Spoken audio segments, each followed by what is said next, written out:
옛날 어느 마을에 어떤 나이든 중이 농부의 아내와 눈이 맞아서 수시로 농부가 없는 틈에 찾아와서는 재미를 보곤 하였다.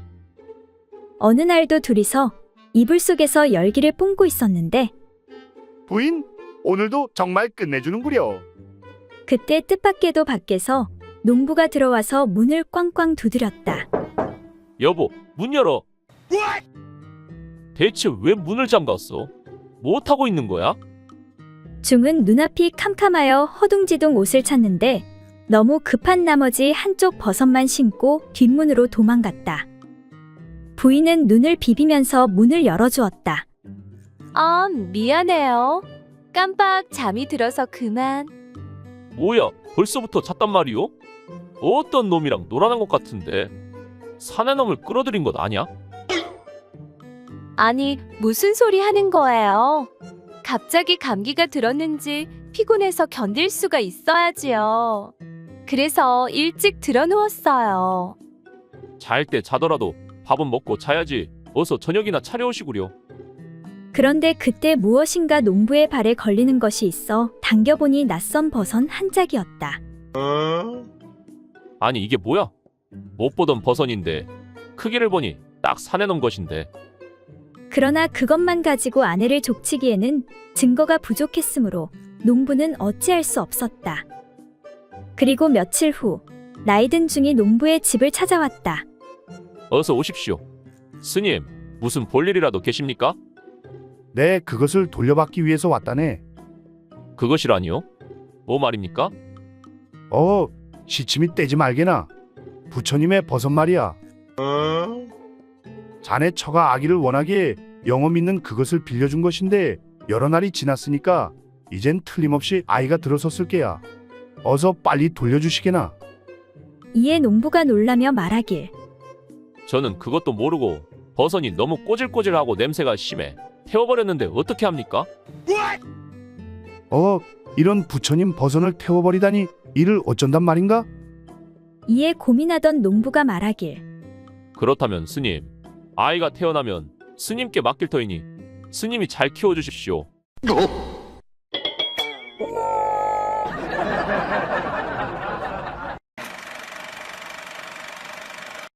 하늘나라의 여러 선녀 중에서 유독 바람기가 심하고 속세에 관심이 많은 선녀가 있었다.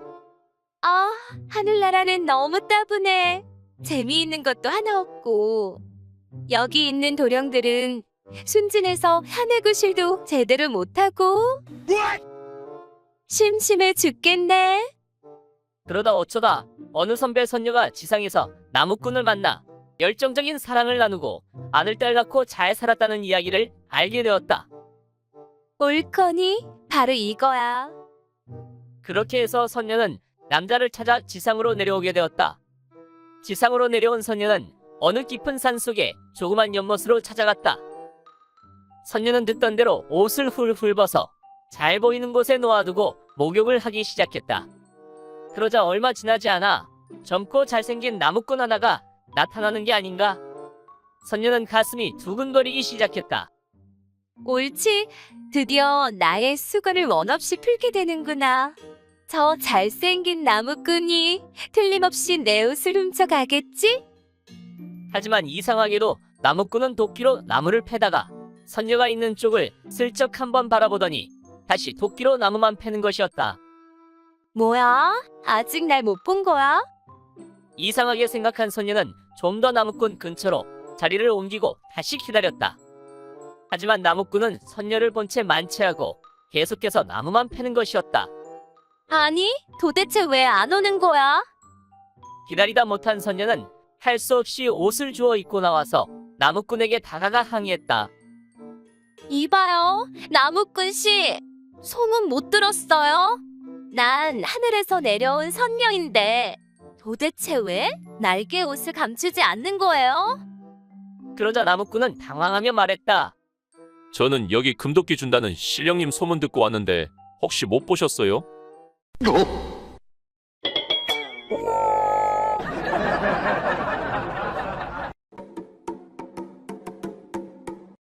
김생원 집 막내딸이 시집을 갔다가 한 달 만에 친정에 왔는데 얼굴에 수심이 가득 차 있었다. 그래서 친정어머니가 아무래도 시집살이가 고되어 그런가 보다 생각하여 한번 물어보았다. 그래, 얘야. 시집살이가 고되더냐? 그런 건 아니에요. 딸이 아니라고 고개를 절레절레 흔들었다. 이에 친정어머니가 다시 물었다. 그럼 이 서방이 속이라도 썩히더냐? 아니에요. 그럼 시어머니가 너무 까다로운 모양이구나. 그것도 아니에요. 그러면 어디 몸이라도 아픈 게냐? 그러자 딸이 대답하길. 아니요. 별로 아프지는 않은데 아랫배에 뭔가가 쌓여 있는 것 같아서 항상 마음이 깨름직해요. 너 그렇다면 임신을 한 것이냐? 잘 모르겠어요. 그냥 아랫배 속이. 그래? 그렇다면 큰일이로구나. 어머니는 벌써 딸의 몸에 태기가 있다니 이건 보통 큰 병고가 아니라고 생각하고 부랴부랴 의원을 불러 진맥을 보게 했다. 시집간 지 한 달도 안 된 아이가 몸에 태기가 있다면 큰일인데 어디 잘 좀 살펴보시오. 그러나 의원이 아무리 진맥을 해보아도 딸의 몸에는 아무 이상이 없었다. 임신도 아니고 아무런 병도 없습니다. 얘야, 임신도 아니고 병도 아니라는데 넌 왜 아랫배가 이상하다는 것이냐? 애미한테 숨길 게 무엇이 있느냐? 어서 내가 걱정하는 걸 말해보거라. 그러자 딸이 부끄러운 듯이 얼굴을 붉히며 말했다. 그럴 리가 없어요. 우리 신랑이 밤에 잠자리에 들어올 때면 커다란 무만한 것을 달고 내 몸속에 들어오는데 나갈 때는 작아져서 고추만해지거든요. 그러면 도대체 그 줄어든 몫이 어디로 갔겠어요? 그것도 매일 밤마다 그랬으니 정말 걱정이에요. 그 말을 들은 의원이 말했다. 허허, 그건 병이 아니니 아무 문제가 없수이다. 그래, 얘야. 그건 걱정할 필요가 전혀 없단다. 그나저나 무만한 것이라니 정말 부럽다 부러워.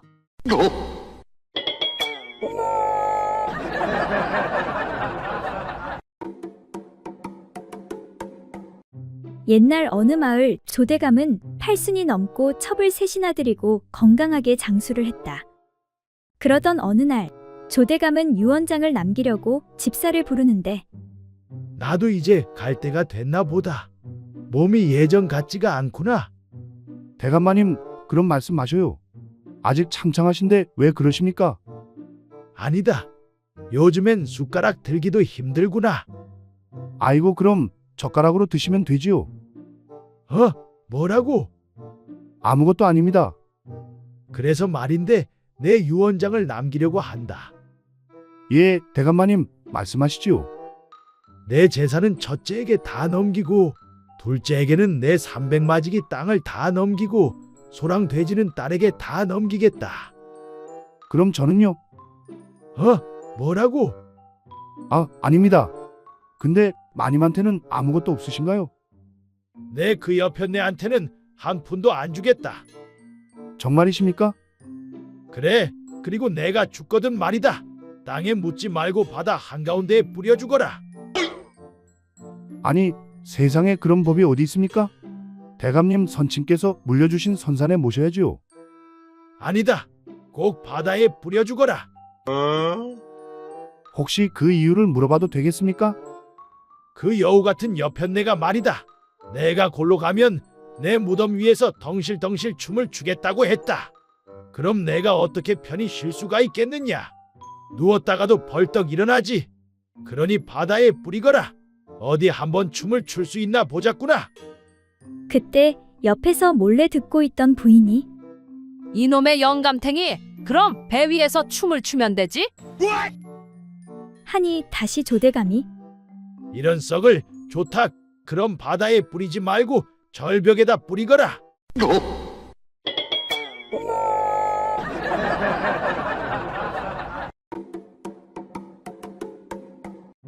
옛날 어느 마을 삼봉이는 주막에서 국밥 한 그릇 먹으러 왔는데 주막 주인 덕자가 그를 맞이하며 오랜만이요. 그래, 뭐 드릴까? 국밥 한 그릇 말아오소. 대자로 드려, 보통으로 드려? 보통으로 하나 말아주시오. 으이구 짠돌이. 좀 더 써. 얼마 차이 난다고.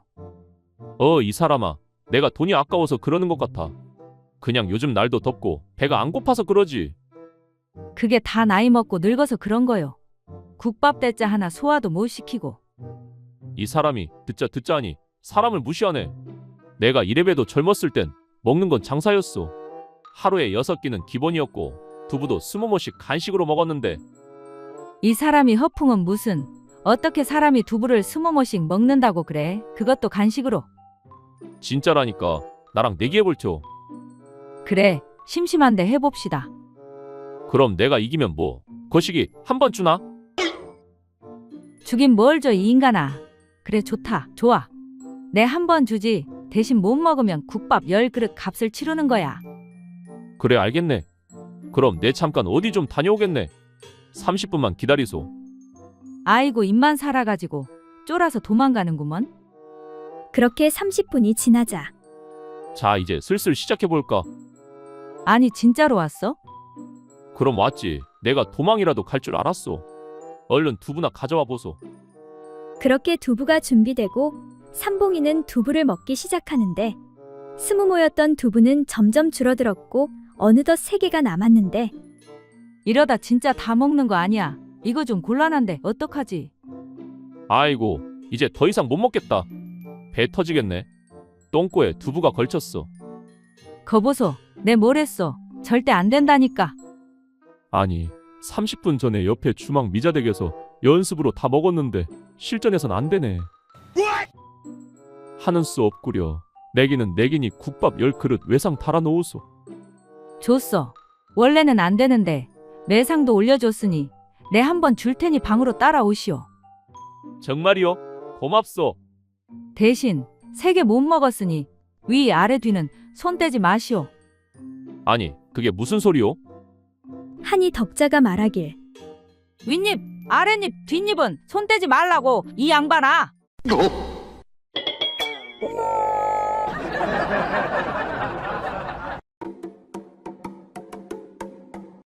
옛날 어느 마을에 대감댁 안주인인 이 부인은 넉넉한 살림에 자식 셋 모두 잘 키워 걱정거리가 없어 보였다. 그런데 이상하게도 늘 막내 아들에게만 미안한 마음을 품고 있었다. 어머니 서당에 다녀왔습니다. 이제는 더 이상 배울 것도 없어. 내년부터는 혼자 공부해도 될 것 같습니다. 그래, 장하구나. 그래도 네가 머리는 아버지를 닮아서 정말 다행이구나. 근데 내가 늘 너에게 미안하구나. 어머니 왜 자꾸 미안하다 하십니까? 낳아주고 길러준 것만으로도 감사하지요. 인물도 좋고 속도 깊은 막내 아들에게 이 부인은 미안한 이유를 말해주기로 마음먹었다.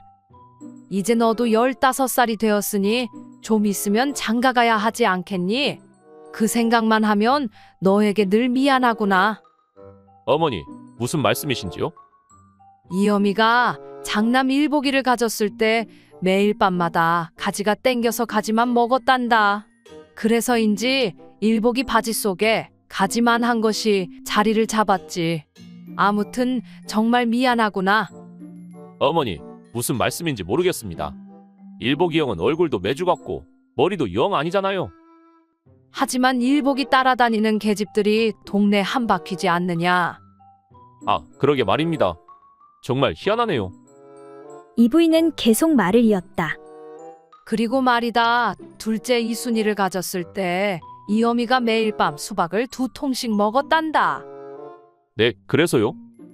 그래서인지 둘째 이순이 저고리 속에 수박만한 것이 2개 달렸단다. 아무튼 정말 미안하구나. 무슨 말씀인지 모르겠는데요. 이순이 누님도 개구리 발가락처럼 생겼잖아요. 그래. 하지만 이순이 따라다니는 사내들 역시 동네 2바퀴지 않느냐. 아 그러게 말입니다. 정말 희한하네요. 근데 이어미가 널 뱃속에 가졌을 때 말이다. 네 어머니 말씀해 보시지요. 이상하게도 번데기가 당겨서 종일 번데기만 먹었단다. 그래서 아무래도 이어미는 내가 장가를 못 갈까 걱정이 되는구나. 그 말에 놀란 아들이 말하길 아 그렇군요. 어쩐지 이상하다 했는데 그것 때문이었군요. 아무튼 이 어미가 정말 미안하구나. 어머니, 그것 때문에 내 젖꼭지가 이렇게 큰 거였군요.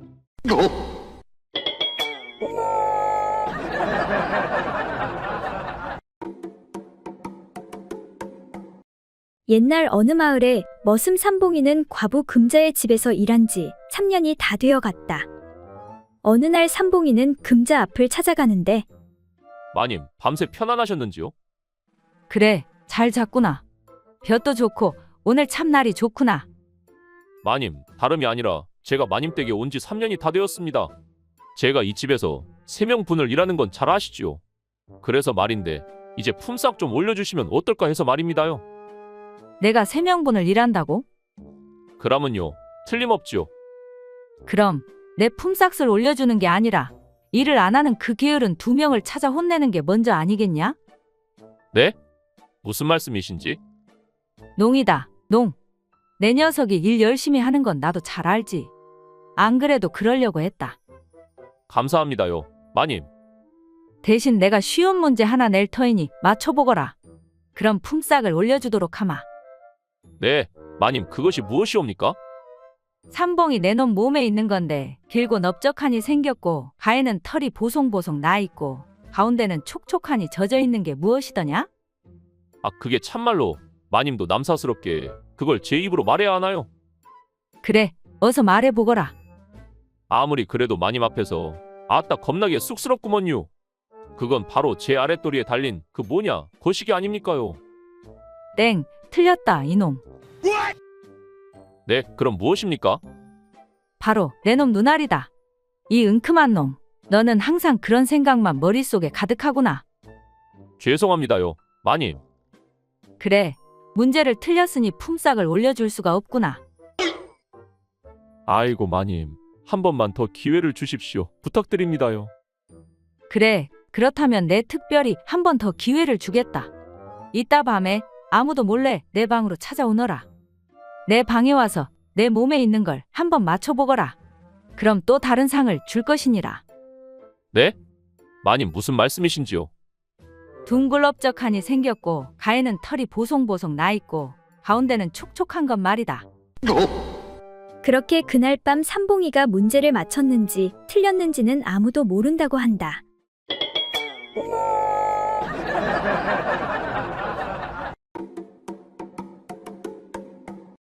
옛날 어느 부부가 신선의 돌을 숭상하여 나이 80이 되면 산으로 들어가 신선들이 거하는 곳에서 살자고 약속을 하였다. 여보, 우리 늙으면 꼭 산에 들어가 신선처럼 살자고요. 세월은 화살과 같이 빠르다더니 이윽고 그날이 오고 말았다. 부부는 여기저기 수소문 끝에 신선이 산다는 명산을 찾아가게 되었다. 두 부부는 손을 꼭 잡고 드디어 마지막 산봉우리로 올라가는 기슭에 당도하여 잠시 휴식을 취하고 있던 중 영감님이 할머니에게 말했다. 여보, 여기서 잠깐 쉬고 있구려. 내가 먼저 올라가서 신선이 있는지 사정을 좀 살펴보고 오리다. 조심해서 갔다 오세요. 영감님이 할머니를 남겨두고 산 위로 올라가 보니 아니나 다를까 거기에는 소문대로 여러 신선들이 논일고 있는 것이었다. 그 신선들은 모두가 1000살은 좋게 넘어 보이는 노인들 뿐이었다. 저기 실례하겠습니다. 여기가 신선들이 산다는 곳이 맞습니까? 그 말을 들은 신선들이 영감님을 보고 물었다. 그렇긴 한데 총각은 어디서 왔는고? 그 말을 들은 영감님은 깜짝 놀라 황급히 산을 내려와 할머니를 보고 말했다. 여보, 아무래도 안 되겠소. 어서 돌아갑시다.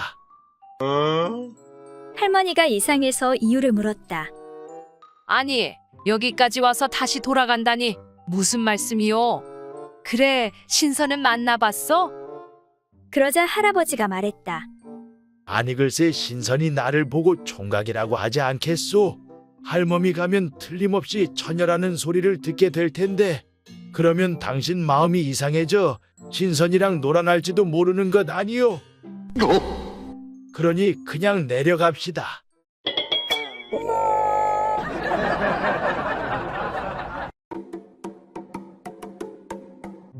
옛날 어느 마을에 얼굴이 몹시 예쁘지 않은 한 처녀가 있었다.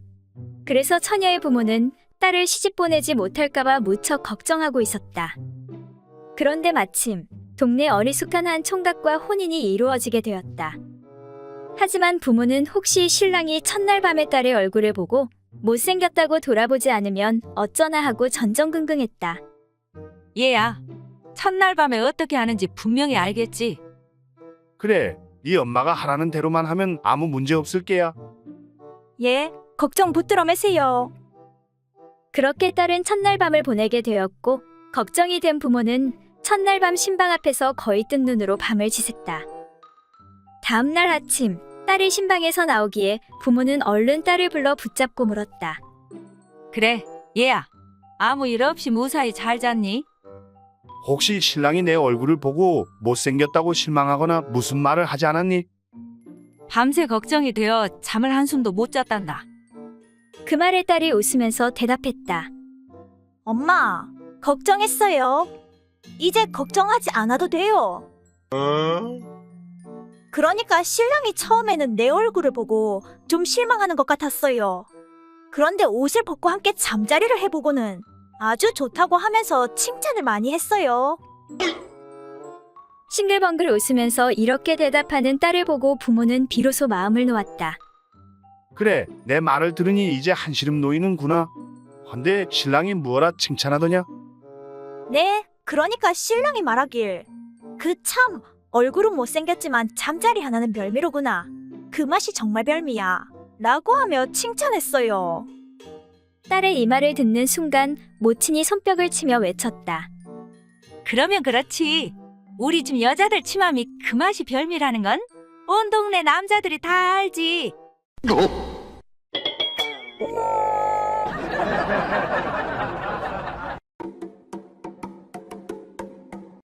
옛날 어느 마을에 한 남자가 친구가 하는 의원을 찾아와 말했다. 이보시게 친구, 내 아들이 지독한 독감에 걸렸다네. 요즘 독감이 유행이라 하더니 그렇다면 일단 먼저 아들을 격리시키게. 그리고 내가 약을 몇 첩 지어줄 터이니 그걸 먹이도록 하시게나. 그런데 말이야, 또 문제가 있는데. 남자가 주저주저하자 친구가 말했다. 뭔지 말해보게. 친구 사이에 못할 말이 뭐 있나? 그러니까 머리에 피도 안 마른 아들 녀석이 우리 집 여종하고 잠자리를 같이 했거든. 어찌하면 좋겠는가? 그렇다면 그 여종도 격리시키도록 해야지. 그런데 말이지, 또 있자는가? 남자가 또 다시 주저주저하더니 이윽고 말했다. 실은 나도 그 여종이랑 잠자리를 같이 했거든. 어찌하면 좋을까? 뭐라고? 그렇다면 자네도 독감에 걸릴 확률이 매우 높다고 할 수 있겠군. 내 약을 얼른 지어줄 테니 여기서 조금만 기다리시게. 그 말을 들은 남자가 다시 한 번 더 물었다. 잠깐, 그런데 말이지, 우리 아내는 어떻게 될까? 아내라니? 여종이랑 한 다음에 마누라하고도 잤는데 이를 어쩌면 좋지. 뭐라고? 그 말을 들은 의원은 심각한 표정을 짓더니 이렇게 중얼거리는 것이었다. 젠장, 그놈의 독감이 나한테까지 옮기게 될 줄이야.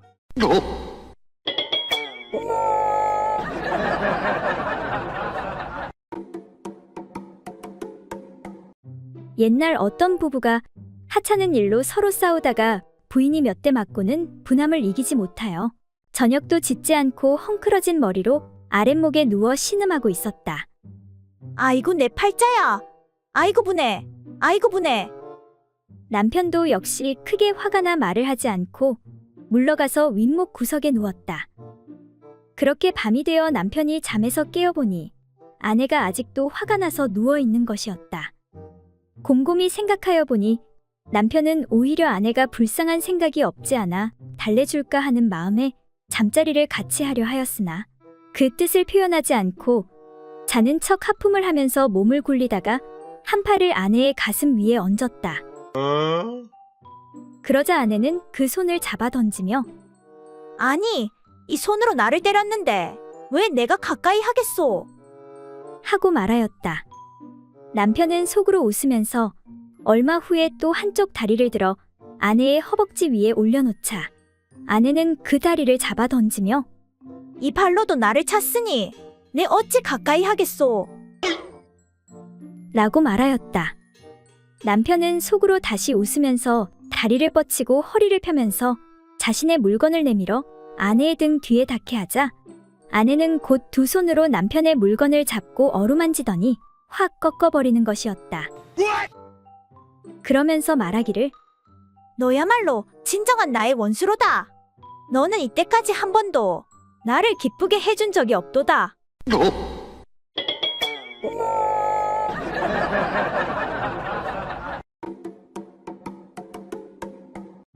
옛날 어느 마을에 덕자라는 여인이 이웃 여인들을 초대해 자신의 집에서 술을 함께 마시다 그만 셋 다 취해 잠이 들었다. 그런데 그 사이에 어느 사내에게 몹쓸 짓을 당하였고 이에 관할을 찾아갔다. 그래, 무슨 일로 왔는고? 저희 셋이 술에 취해 잠이 들었는데 어느 사내가 저희 셋에게 몹쓸 짓을 하였습니다. 뭐라고? 그런 일이 있었단 말이지. 그래, 그렇다면 그놈에 대해 뭐 기억나는 것이 있느냐? 잠결이 느껴진 게 힘이 좋고 경험이 많은 중년 남자였던 것 같습니다. 그래, 그리고 또 없느냐? 몸에서 냄새도 나지 않고 향긋한 게 천민은 아니고 양반 같았습니다. 그리고 또 없느냐? 손과 혀를 굉장히 잘 썼던 것 같습니다. 그래, 어떻게 말이냐? 자세히 한번 말해보거라. 너무 남사스러워 말하기 곤란합니다. 그래, 더 결정적인 기억은 없느냐? 혹시 집주인인 내 남편 짓이 아니더냐? 아닙니다. 사또. 분명 제 남편의 물건이 아니었습니다. 제 남편이 대출하면 그놈은 고구마였습니다. 이 말에 다른 여인이 맞습니다. 덕자의 남편이 아니었습니다. 아니, 뭐라고? 니년이 그걸 어떻게 알아? 아니, 뭐 그러니까 너한테 들었던 이야기들이 생각나서 말이야. 맞습니다. 덕자의 남편이 아닙니다. 그리고 우리 마을 사내도 아닙니다. 제가 마을 사내들의 맛은 다 아는데 그 사내는 처음이었습니다. 뭐라고? 그렇다면 분명 다른 마을 사내였겠군. 이에 그 여인이 계속 말하길 그런데 사또 한 가지 찜찜한 것이 그래, 말해보거라. 그러니까 저 그게 말하기가 좀 뜸들이지 말고 어서 말해보거라. 그러니까 제가 우리 마을에서 아직 사또 맛만 보지 못하였습니다.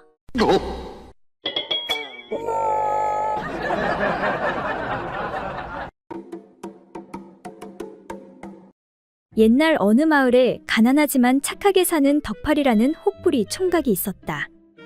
어느 날 산에 나무하러 간 덕팔이는 날이 어두워져 집에 가려는데 비가 쏟아지는 것이었다. 덕팔이는 어느 허름한 집 한 채를 발견하고 그곳에 몸을 피했다. 아이고, 갑자기 무슨 비가 이렇게 오는 거야? 여기서 잠시 쉬었다 가야겠구나. 심심해진 덕팔이는 노래를 부르기 시작했다. 달아 달아 밝은 달아, 얼씨구나 절씨구나 이 태백이 놀던 달아. 그런데 잠시 후 도깨비가 덕팔이 앞에 나타났다. 내 이놈, 방금 노래를 부른 게 내 놈이냐? 아이고, 죄송합니다 도깨비님. 도깨비님이 주무시고 계시는지도 모르고 한 번만 용서해 주십시오. 저는 이만 가보겠습니다. 가긴 어디가? 내 들어보니 노래를 잘하던데 노래의 비결이 무엇이냐? 얼마 후면 팔도 귀신 노래자랑이 있거든. 내가 거기 한번 나가보려는데. 그 말에 덕팔이는 순간 번뜩이는 생각이 들었다. 아, 그건 말입니까?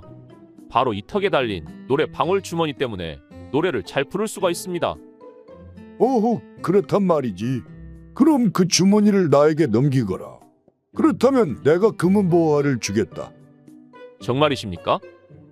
도깨비는 그렇게 혹주머니와 돈주머니를 교환하였다. 그렇게 덕팔이는 혹도 떼고 큰 부자가 되었다.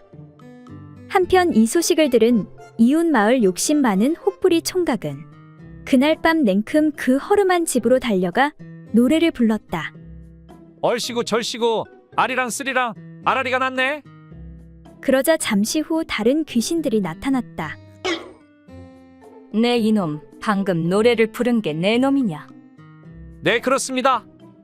그래, 노래를 잘 부르는 비결이 무엇이냐? 그건 바로 이 턱에 달린 노래 방울 주머니 때문입니다.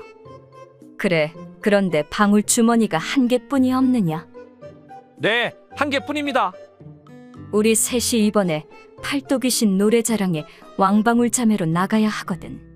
그러니 노래 방울 주머니가 2개가 더 필요하다.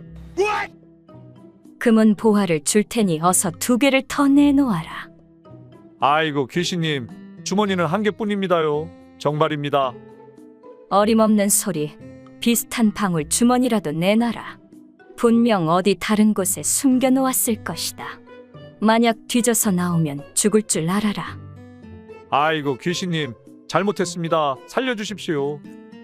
이에 사내를 살펴보던 귀신이 말하는데 그렇다면 그 아래쪽에 달린 볼록한 방울 2개는 무엇이냐? 그렇게 욕심 많은 사내는 방울 주머니 3개를 모두 떼주고 마을에서 제일 가는 부자가 되었다고 한다.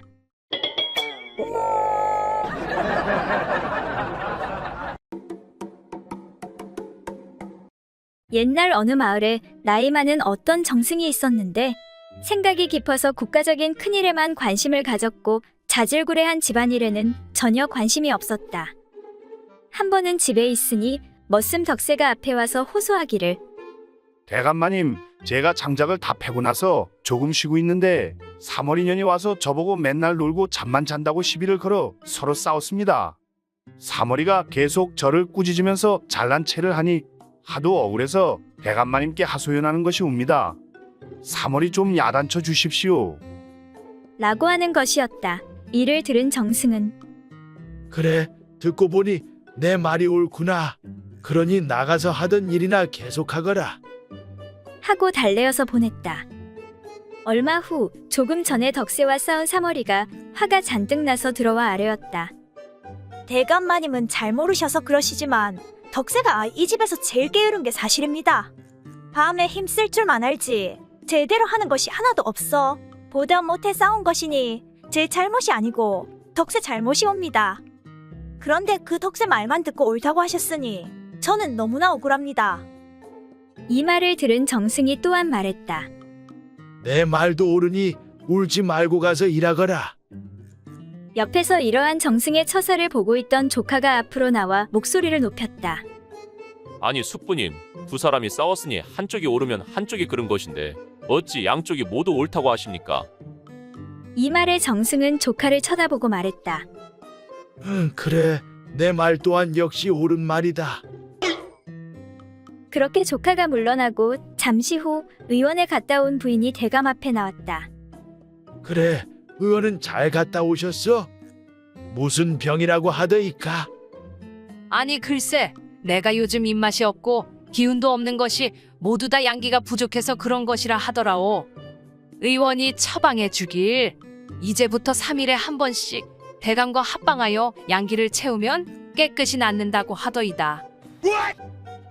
이 말을 들은 정승이 놀라며 말했다. 그 말은 옳지 않소. 그 놈은 분명히 돌팔이가 틀림없어. 내 그렇게는 못하오. 이에 부인이 화를 내며 야, 이놈의 영감탱이야. 부인이 아파 죽겠다는데 합방이 뭔 대수라고? 내 당신이 일이 나올 줄 알고 이미 덕세에게 부탁해놨으니 그리 아시오. 이 말에 정승은 부인을 쳐다보며 그 말은 옳소.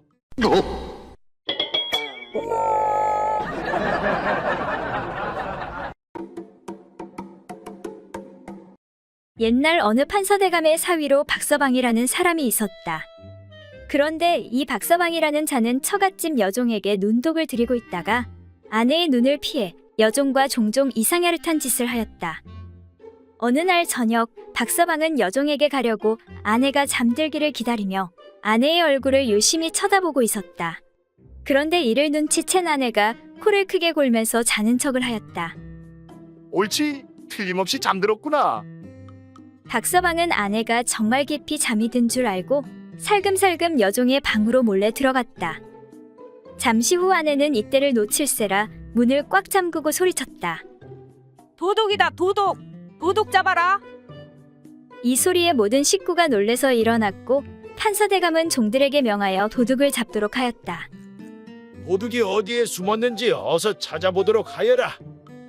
집안 이곳저곳을 찾아보던 종들은 대청마루 밑에 한 남자가 벌거벗은 채 엉덩이만 밖으로 내밀고 있는 것을 발견하였다. 여기 도둑놈이 숨어있다.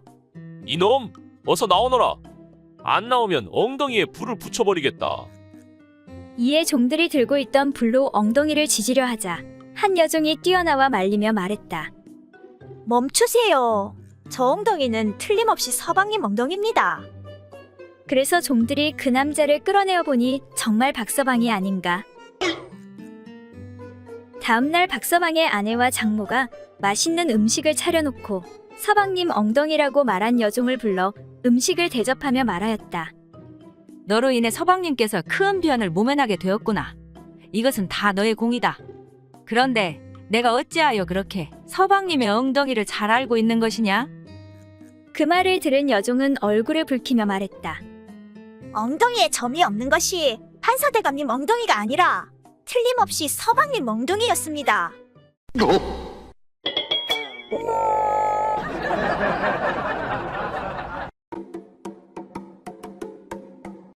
옛날 어느 두 명의 선비가 한양으로 과거 시험을 보기 위해 야심한 밤 산길을 가고 있었다.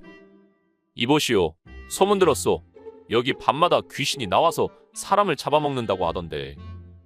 예끼 이 사람아, 재수 없는 소리 하지 마시오. 귀신은 무슨 놈의 얼어 죽을 귀신. 그런데 잠시 후 호랑이도 제 말하면 온다더니 귀신이 나타난 것이었다. 오랜만에 인간을 두 명이나 만나다니 오늘은 포식하겠구나. 귀신의 말을 들은 선비들은 귀신에게 살려달라고 애원했다. 귀신님 제발 목숨만 살려주십시오. 집에 홀어머니와 어린 자식들이 있습니다. 귀신님, 저도 마찬가지입니다. 이번 과거 시험에 꼭 합격해 부모님과 처자식을 돌봐야 합니다. 그렇게 선비들이 울며불며 애원을 하자 귀신이 제안을 하나 하였다. 좋다. 그럼 내가 제안을 하나 하지. 너희 두 명의 거시기 길이를 합해서 30cm만 넘으면 둘 다 살려주도록 하겠다. 그렇게 두 선비는 거시기를 꺼내놓고 안간힘을 써서 노력했지만 25cm밖에 되지 않았다. 둘 중 하나는 20cm였고 나머지 하나는 5cm였던 것이다. 하는 수 없구나. 둘 다 오늘 나의 밥이 되어야겠다. 아이고 귀신님 제발 살려주십시오. 부탁합니다. 귀신님, 살려주십시오. 선비들은 울며불며 다시 귀신에게 애원했다. 그 말을 들은 귀신은 할 수 없다는 듯 말했다. 좋다. 그렇게 간절히 부탁하니 내 특별히 다시 한 번 더 기회를 주도록 하겠다. 거기 5cm짜리 놈은 살려줄 테니 그냥 갈 길 가도록 하여라. 귀신님, 정말 감사합니다. 그리고 20cm짜리 놈은 남아서 나랑 잠깐 볼일 좀 보고 가야겠다.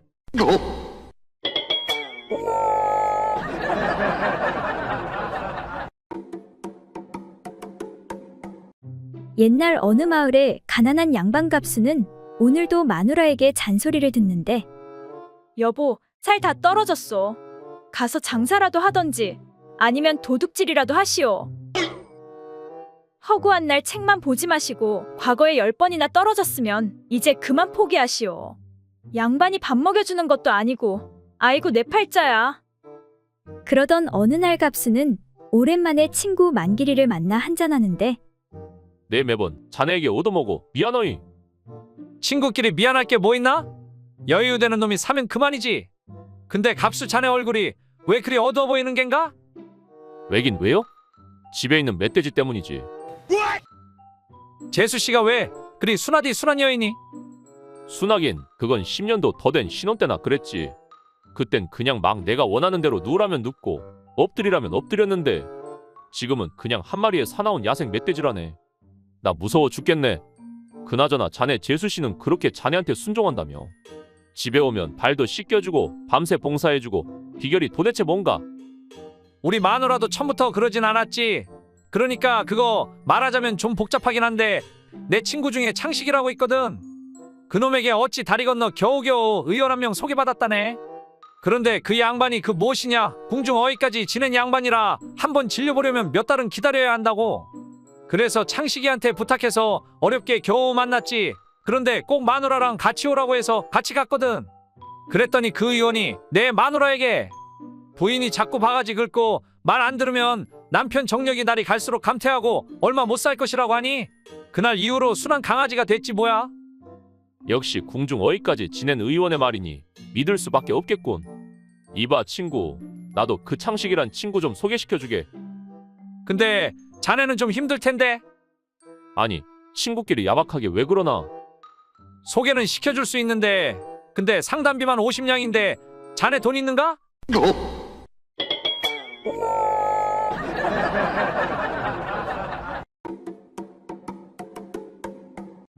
옛날 어느 마을에 인심 좋기로 소문난 대감댁 마님인 춘자가 있었다. 그녀는 여종 사머리를 무척이나 아꼈는데 그나저나 사머리 이것이 시집을 잘 가야 할 텐데 내가 한번 어떻게 엮어줘 볼까? 예, 사머라, 이리 좀 와보거라. 네, 안방마님. 부르셨습니까? 너 혹시 만나는 사내가 있느냐? 아이고, 마님. 저는 이제껏 남정네 꼬랑내 한번 못 맡아봤습니다. 아이고, 이런 순진한 것. 그래, 너는 어떤 사내가 좋더냐? 너도 이제 시집갈 나이가 되지 않았느냐? 저는 그냥 밥 잘 먹고 일 잘하고 저한테 잘해주면 그걸로 충분합니다요. 으이그, 정말 아무것도 모르는 순진한 예로구나. 남정네는 자고로 밤에 불끈불끈해야. 아니다. 내가 한번 알아보마. 춘자는 착실한 머슴인 칠복이와 덕파리를 부르는데 그래, 너희 둘은 일도 잘하고 돈도 착실하게 모았을 것이고 이제 장가만 가면 되겠구나. 아이고 마님, 괜찮은 처자가 있어야 가죠. 내가 너희 둘 중에 한 명에게 사머리를 보내줄 생각인데. 마님, 정말입니까요? 그럼 정말이고 말고. 내가 남정네를 볼 때 가장 중요하게 생각하는 게 있는데, 칠보가, 너는 밤에 남녀가 사랑을 나누는 자세가 몇 개라고 생각하느냐? 아, 저는 남자가 위로 엎어지는 하나밖에 모르겠는데요. 아, 그래, 그러냐? 순진한 녀석. 그럼 덕파라, 너는 몇 개라고 생각하느냐? 아, 방금까진 40개였는데 칠복이 말을 들으니 41개가 되네요. 뭐라고? 그렇구나. 그래, 그렇다면 결정 났다. 그럼 먼저 덕파리는 오늘 밤에 몰래 내 방으로 건너오도록 하거라. 허풍이면 혼날 줄 알거라. 그리고 칠복이는 모레 사머리를 만날 준비하고 내일 밤에는 너도 내 방으로 건너오너라.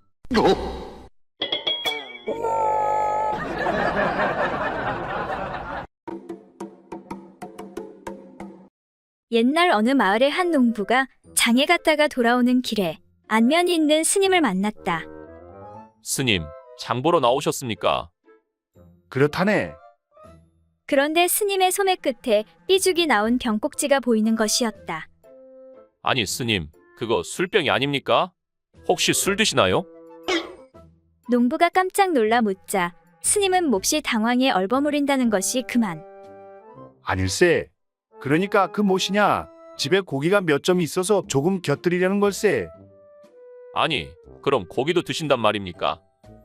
농부가 더욱 놀라서 물으니 스님은 또 실수했구나 싶어 얼른 둘러대는데 그게 아니라 절에 손님이 와 계시지 않겠나? 그러니 손님 대접까지 안 할 수 없지 않은가? 그렇군요.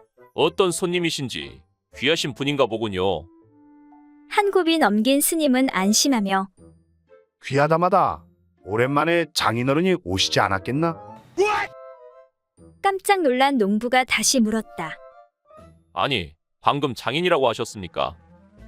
스님은 그제야 아차했는지 말꼬리를 슬쩍 돌리는데 아니 그러니까 그게 아니라 절에 좀 시끄러운 일이 있어서 아는 분이 찾아왔다네. 아, 그랬군요. 산속에 있는 절에도 시끄러운 일이 있다니 도대체 무슨 일인가요? 골치 아픈 일이라네. 글쎄 마누라하고 첩이 대판 싸움이 붙었지 뭔가. 그래서 그걸 좀 말려달라고 장인을 모셨다네. 그 말을 들은 농부가 몹시 화를 내며 말했다. 아니, 어찌 출가한 스님이 술과 고기를 먹고 아내와 첩까지 거느리고 있단 말입니까? 내 관가의 이야기에서 당장 승려허가증을 거두어 버리도록 해야겠습니다. 그 말을 들은 스님이 슬픈 표정으로 말했다. 그리 안 해도 된다네.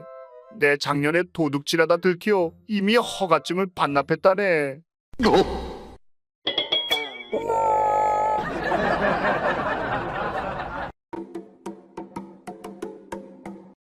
옛날 어느 햇살 좋은 날, 정자나무 밑에 가난한 세 친구가 모여 자신들의 기구한 팔자를 탓하며 각자의 소원이 무엇인지 서로 물었다. 먼저 한 친구가 말하기를 나는 바라건대 다음 생에는 명창으로 태어나 위로는 정승판서로부터 밑으로는 시정아치에 이르기까지 애간장을 녹여 내 손안에 놀게 하고 사치와 행락을 마음대로 하여 이름을 일국에 날린다면 더 이상 바랄 게 없겠네. 이를 듣고 난 다른 친구가 말했다. 나는 후생에 바라기를 솔개가 되어 푸른 하늘을 높이 날며 사방을 유람하고 혹시 명가의 예쁜 여종이 고기 광주리를 이고 오는 것을 보면 가볍게 날아 내려가서는 그 고기를 가로채어 다시 높이 날고 싶소. 그러면 그 예쁜 여종이 크게 놀라 어머니를 부르다가 나를 우러러보면서 웃기도 하고 울기도 하는 것을 본다면 얼마나 통쾌하겠는가. 그러자 마지막 남은 사내가 말하였다. 나는 후생에 돼지 새끼가 되고자 한다네. 라고 하자 이 말에 두 사람이 궁금해하며 아니 도대체 무슨 그런 소원이 다 있는 것이오? 이건 정말 별다른 소원이오. 그 이유가 무엇인가? 하고 다른 친구가 묻자 그가 답하기를 돼지 새끼는 태어난 지 불과 6달이면 충분히 색을 알게 되기 때문에 그것이 나의 소원인 것이오. 난 그게 너무 부럽소. 난 이 나이 먹도록 장가를 못 가. 총각딱지를 못 대고 있으니 돼지로 태어나는 것이 소원이오. 만약 돼지로 태어나게 된다면 한평생 원 없이 할 수 있지 않겠소. 하고 말하니 함께 듣고 있던 친구들이 크게 웃으며 이에 한 사람이 말하길 그런데 이 친구야, 돼지의 육질은 생후 6달이 가장 좋으니 어쩌면 해보지도 못하고 삼겹살이 될지도 모르겠네.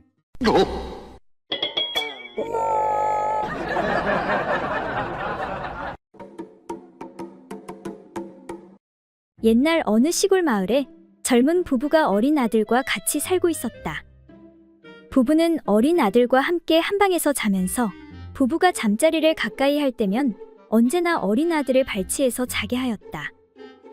그러던 어느 날 밤 아내가 말했다. 서방님, 주무세요. 우리 아이 하나 더 가지는 게 좋지 않겠어요? 하며 웃으며 말하는 것이었다.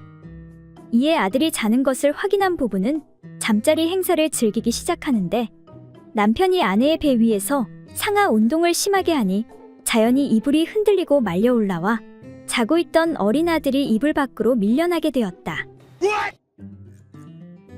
다음 날 아침이 되자 아들이 아버지에게 묻는 것이었다.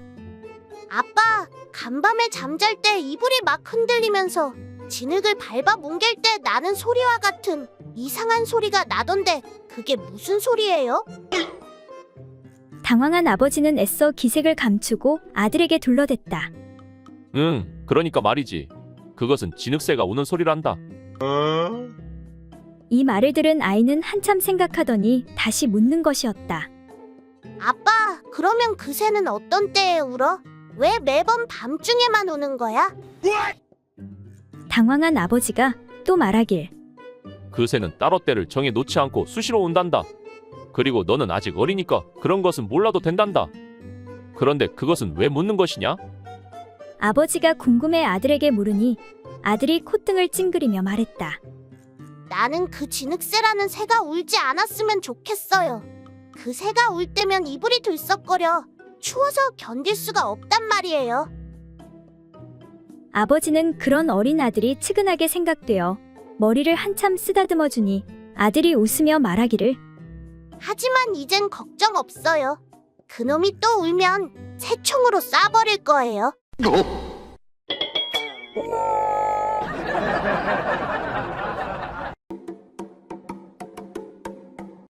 어느 한 대감집의 먼 곳에 사는 친구가 오랜만에 찾아왔다. 이에 주인 대감이 반갑게 맞이하고 사랑해서 큰 소리로 여종을 불러 이렇게 일렀다. 얘야, 이리 오너라. 사랑방에 귀한 손님이 오셨느니라. 예, 대감마님. 바깥 주인이 부르는 소리에 여종은 대답하면서 사랑방 쪽으로 나아가니 주인이 이렇게 시키는 것이었다. 얘야, 귀한 손님이 오셨으니 안에 들어가서 마님에게 말씀드려라. 송이 같은 것을 찢어서 맛있게 만들고 병아리 같은 것을 잡아 삶아서 술안주를 장만하고 술을 걸러 한상 잘 차려내오도록 하거라. 예, 알겠습니다요. 그런데 대감마님, 그 송이 같은 것이란 어떻게 생긴 물건인지요? 그래, 그럼 내가 그림을 그려주도록 하마. 자세히 설명을 다시 들은 여종은 안으로 들어가 안방마님에게 아뢰었다. 마님, 대감마님 말씀 중에 병아리 같은 것이라 함은 곧 생치를 뜻하는 것으로 알아들었습니다만 송이 같은 것이람 무엇인지 몰라서 다시 대감마님께 여쭈어 보았습니다. 그랬더니 대감님께서 이렇게 그 모양을 그림으로 그려주시면서 자세히 설명하셨습니다. 그런데 마님, 그 모양이 꼭 남자의 그것처럼 생겨서 부끄러워 어쩔 줄을 몰랐습니다. 이렇게 생긴 음식도 있는지요? 이와 같이 설명한 여종이 양볼에 홍조를 띠면서 마님에게 그림을 내밀었다. 그림을 받아든 안방마님이 깔깔대고 웃으면서 애야, 어르신께서 이 그림을 그릴 때 바지 속을 들여다보고 그리지 않았니? 빳빳한 것이 어찌 이렇게도 크기와 모양이 어르신 것과 똑같이 닮았을고. 그 말을 들은 여종이 말했다. 마님, 제가 보기에는 대감마님 것보다는 도련님 것과 더 닮았는데요.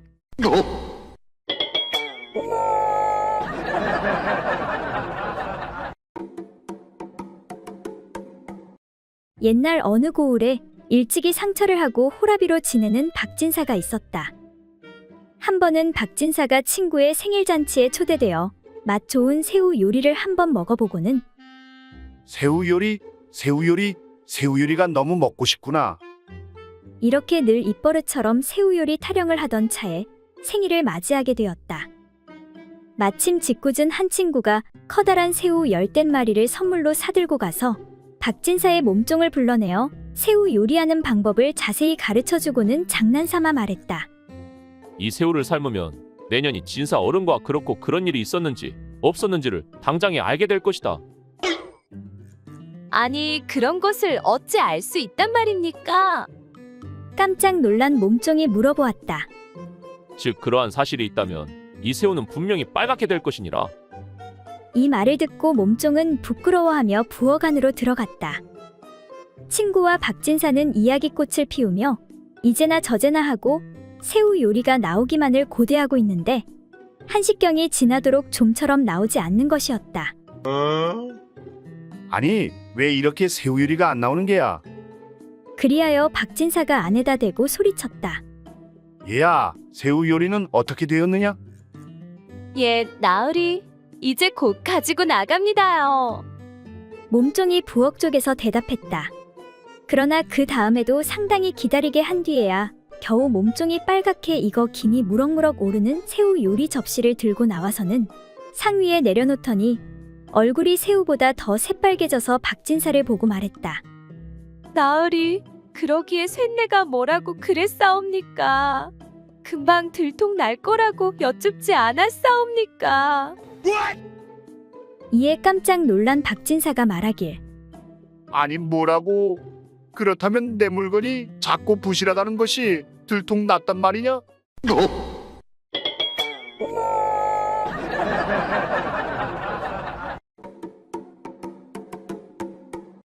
옛날 조선시대 어느 고을에 한 아름다운 여인이 살고 있었다. 그런데 그 여인은 그곳에 난 털이 심이 길어서 그 모습이 마치 말갈기와 같았다.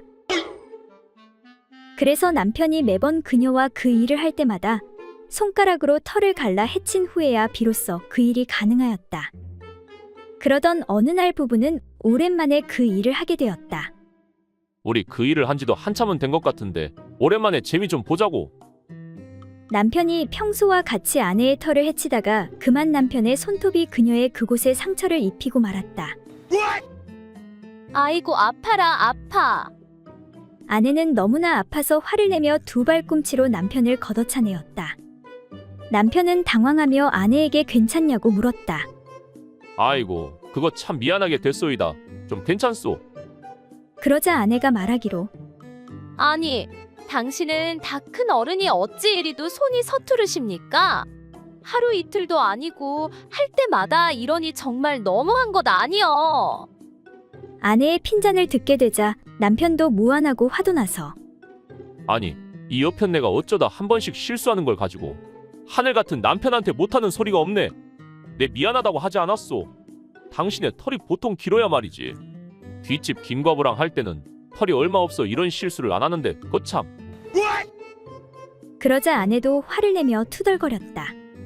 그건 나도 마찬가지여. 앞집 박서방은 털을 가르지 않고도 잘만 하더이다. 이렇게 부부는 얼떨결에 서로의 간통 사실을 실토하고 말았다.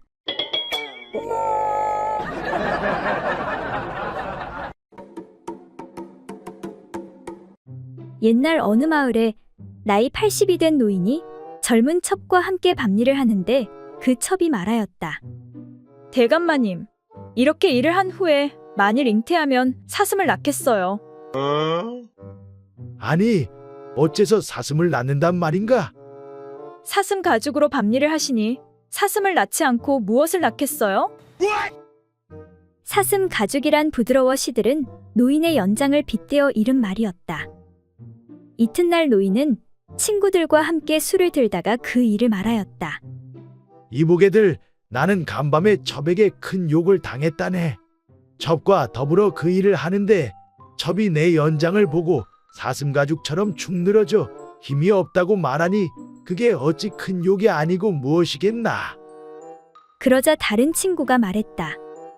이보게, 내가 당한 욕은 가히 입에 담을 수 없는 정도라네.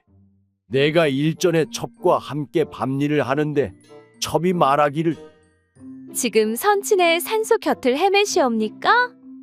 하기에 내가 무슨 말이냐고 물었더니 첩이 이르기를 다 죽은 시체를 이끌고 입장하려 하시니 선영의 곁이 아니면 무슨 연고로 그리 어렵게 입장을 할 수 있겠사옵니까? 하니 이건 귀로는 들을지언정 어떻게 차마 입으로 옮겨 말할 수 있겠는가? 이어 다음 친구가 말했다. 나는 차라리 욕이라도 듣고 싶다네.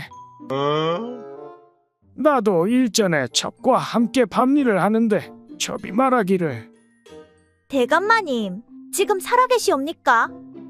내가 살아있지 하며 무슨 말이냐고 물었더니 첩이 이르기를 대감마님, 연장이 보일 듯 말 듯하며 손에 잡히지를 않으니 유령이 아니면 무엇이겠습니까? 이렇게 노인들은 한탄하며 서로 위로하였다고 한다.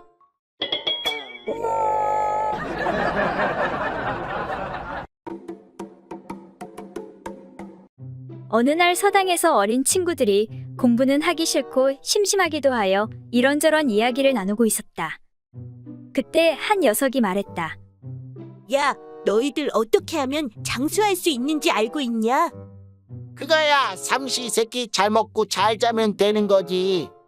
아니야, 의원에 가서 좋은 약을 지어 먹어야 해. 이렇게 서로 옥신각신하고 있었는데 한 친구가 공연히 말다툼만 할 것이 아니라 정자나무 밑에 모여있는 노인들한테 가서 장수 비결을 알아보자고 하였다.